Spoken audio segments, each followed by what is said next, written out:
আজকের ভিডিওতে থাকছে হযরত লোকমান হাকিম এবং ভয়ঙ্কর এক কালনাগিনীর ঘটনা নিয়ে। একদিন লোকমান হাকিমের এক বাদশা বন্ধু জঙ্গলে হরিণ শিকারে বের হলেন। ভয় বলতে বাদশার কিছু ছিল না। বাদশা ছিলেন খুব সাহসী। বাদশা তীর ধনুক করে এদিকে সেদিকে তাকাচ্ছে।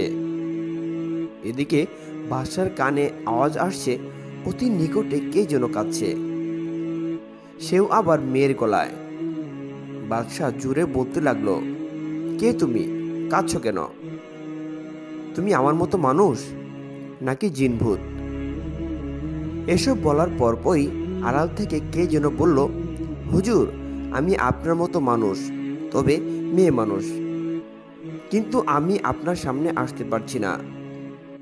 আমি যে বস্ত্রহীন হুজুর, আমাকে একটুকরো বস্ত্র দিন, আমি আপনার দেওয়া বস্ত্র পরে আপনার সামনে আসব।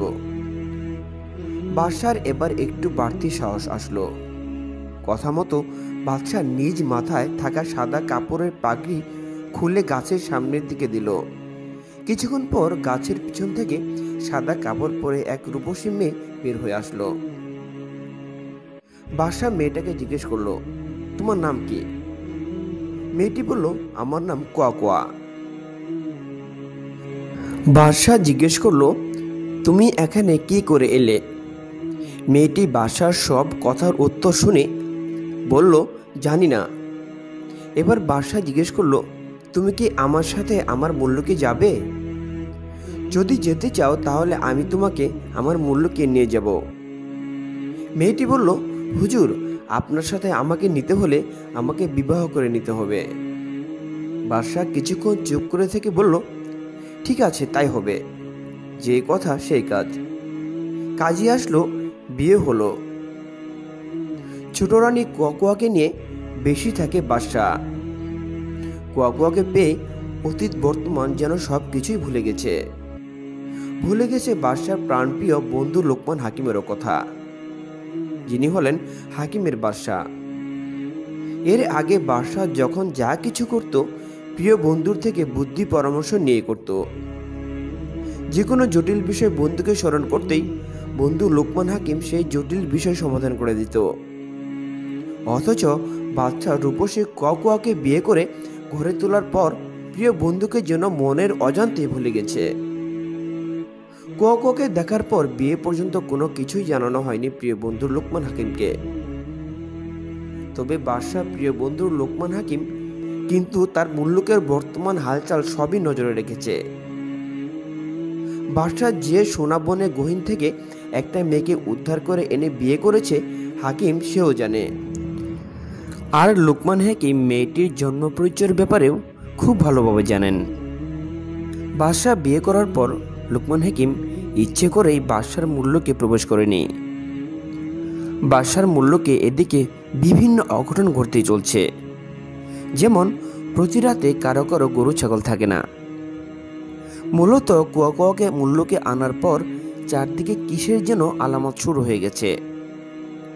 বাদশার এই বিপদের কথা শোনার পর লোকমান হাকিম আর রাগ করে থাকতে পারলেন না।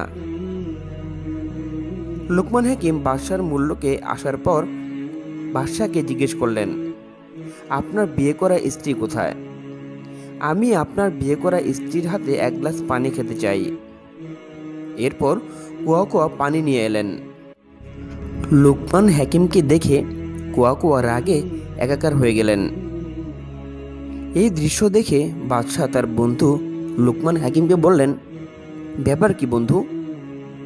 বাদশার কথার জবাবে লোকমান হাকিম হাসতে লাগলেন এবং বললেন, বন্ধু, ঘটনা তো অনেক, তা বলে তো শেষ করা যাবে না। লোকমান হাকিম তার বন্ধু বাদশাকে বলল, তুমি তো মেয়েটিকে মহলে এনে বিরাট ভুল করেছ। মেয়েটি তো মানুষ নয়, এটা একটা রাক্ষস। বাদশা বলল, এসব আমি কি করে বিশ্বাস করি? আমাকে প্রমাণ করে দেখাও। লোকমান হাকিম বলল, অবশ্যই দেখাবো। প্রমাণ দেখতে চাইলে তোমার কিছু গুরুত্বপূর্ণ কাজ করতে হবে। সেটা হলো, তোমার মহলে সমস্ত পানির উৎস বন্ধ করতে হবে। এরপর গভীর রাতে তোমার কোয়ার কাছে এক গ্লাস পানি চাইবে।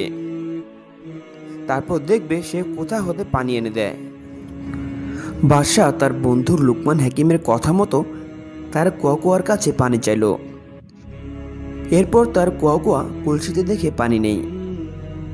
এরপর টিউবওয়েলের কাছে গিয়ে টিউবওয়েল চেপে দেখে সেখানেও পানি উঠছে না। কুয়া ভাবলো কোথাও পানি নেই, ব্যাপার কি? তার আর বুঝতে বাকি রইল না। কুয়া ভেবে নিয়েছে এটা অবশ্যই তার বন্ধু লুকমান হাকিমের পরামর্শ। এরপর কুয়া বাদশার কানে কানে এসে বলল, আপনি ভয় পাবেন না, আপনার কোনো ক্ষতি আমি করব না। আপনি তো আমাকে জঙ্গল থেকে উঠিয়ে এনে আপনার মহলে ঠাঁই দিয়েছেন। আমার মা আমাকে বলেছিল আপনার মতো একজন বাদশা জঙ্গলে এসে আমার বাবাকে তীর মেরে ফেলেছে, আর একজন হাকিম আমার মাকে মেরেছিল। ওই হাকিম প্রায় জঙ্গলের ভিতরে গিয়ে বিভিন্ন ঔষধি গাছ তুলতে যেত। ওই সময় আমার মা তার সামনে পড়ে যায়। তখনই হাকিম আমার মায়ের ওপর তার বানানো ঔষধ নিক্ষেপ করলেন। হাকিম আমার মা মারা গিয়েছে ভেবে সেখান থেকে পালিয়ে যায়। মা তো সেখানে পড়ে ছটফট করছিল। আমি তখন খুবই ছোট ছিলাম। মা আহারের সন্ধানে বের হয়েছিলেন আমাকে গাছের এক ছোট গর্তে রেখে। হঠাৎ চিৎকার শুনে আমি দ্রুত মায়ের সামনে আসি। মা আমাকে ধরে কেঁদে বলল, এক হাকিম কি যেন এক ঔষধ আমার উপরে নিক্ষেপ করেছে। এরপর আমার মা মারা যায়। বাদশাহকে কুয়া বলল, আমি নিশ্চিত আমার মাকে আপনার বন্ধু হাকিম মেরেছে। এরপর সকাল সকাল বাদশাহ তার বন্ধু হাকিমের বাড়িতে গিয়ে কুয়ার হাত থেকে তাকে বাঁচাতে বলে। হাকিম তখন বললেন, আপনার একটা বড় বেতের জাহাজ তৈরি করতে হবে। জাহাজটি হবে দোতলায়। সেই জাহাজ দিয়ে আমাদের যেতে হবে নীল দরিয়ায়। সেই দরিয়ায় পানির উপরে কিছুই ভেসে থাকে না, শুধু ভেসে থাকে বেত দিয়ে তৈরি করা জাহাজ অথবা নৌকা। সাথে কিন্তু আপনার কুয়াকেও নিয়ে যেতে হবে।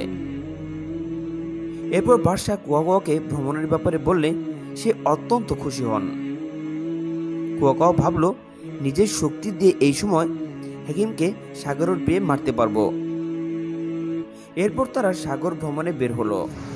হঠাৎ হাকিম রাক্ষসে রানীকে বলল, শুনেছি এই সাগরে নাকি কোনো কিছুই ভাসে না, এর নাকি কোনো তলাও নেই, শুধুই পানি আর পানি।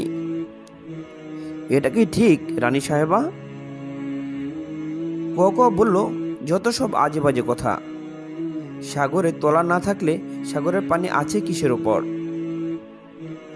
লুকমান হাকিম হেসে বললেন, আমার বিশ্বাস হয় না এই দরিয়ার তলা আছে। আপনি কি প্রমাণ করতে পারবেন রানী সাহেবা? কুয়া বলল, অবশ্যই পারবো। কুয়া বলল, নীল দরিয়ার মাঝখানে যাওয়ার পর আমি সাপ হয়ে পানির নিচে যাব, আর আমার লেজটা থাকবে আপনার হাতে। আমি যখন তলদেশে গিয়ে লেজ নাচাড়া করব তখন বুঝবেন যে আমি তলদেশ পেয়ে গেছি। এছাড়াও দরিয়ার তলদেশে হতে মাটি নিয়ে আসব, তাহলেই তো প্রমাণ হয়ে যাবে, তাই না? হাকিম বলল, ঠিক আছে, আপনি আপনার কেরামতি দেখান। এরপর জাহাজের নিচতলা থেকে হাকিম দেখছে বড় একটা সাপ জাহাজের দোতলা থেকে সাগরে নেমে যাচ্ছে। এরই মধ্যে লোকমান হাকিম সাথে থাকা ঔষধ রেডি করলো এবং ভয় না পেয়ে সাথে সাথে সাপের লেজটা ধরে ফেলল। এরপর কিছুক্ষণের মধ্যেই সাপের লেজ নচড়া শুরু করলো। লোকমান হাকিম দেরি না করে তার সাথে থাকা ওষুধের শিশি সাপের লেজের মাঝামাঝি পানিতে ঢেলে দিল। সাথে সাথে অনেক জায়গা জুড়ে সাপের লেজের মাঝামাঝি পানি পাথরের মতো শক্ত হয়ে গেল। সাথে সাথে আরো কিছু ওষুধের শিশি সেখানে ঢাললো। মুহূর্তে বিশাল জায়গা জুড়ে পাথর হয়ে গেল, আর রাক্ষসে কুয়া পাথরের নিচে আটকে পড়ে গেল সারা জীবনের জন্য। লোকমান হাকিম নবী ছিলেন না, তিনি ছিলেন একজন অত্যন্ত ভালো মানুষ, ছিলেন খুব সৎ ও জ্ঞানী। তিনি আল্লাহর নবী দাউদ আলাইহিসসালামের সমসাময়িক ছিলেন। মানুষের মাঝে তার জ্ঞান ও প্রজ্ঞার কারণে তিনি হাকিম বা প্রজ্ঞাবান হিসেবে পরিচিত ছিলেন। কিন্তু একজন সাধারণ মানুষ হয়েও তার মধ্যে এমন বৈশিষ্ট্য ছিল যার কারণে আল্লাহ তাআলা তার নাম কোরআনে উল্লেখ করেছেন। শুধু তাই নয়, তার নামে কোরআনে 114টি সূরার মধ্যে একটি স্বতন্ত্র সূরার নাম দিয়েছেন। তিনি তার সন্তানকে কিছু উপদেশ দিয়েছিলেন যেগুলো এত সুন্দর ও গ্রহণযোগ্য যে মহান আল্লাহ তাআলা তা কোরআনে কারিমে উল্লেখ করেছেন।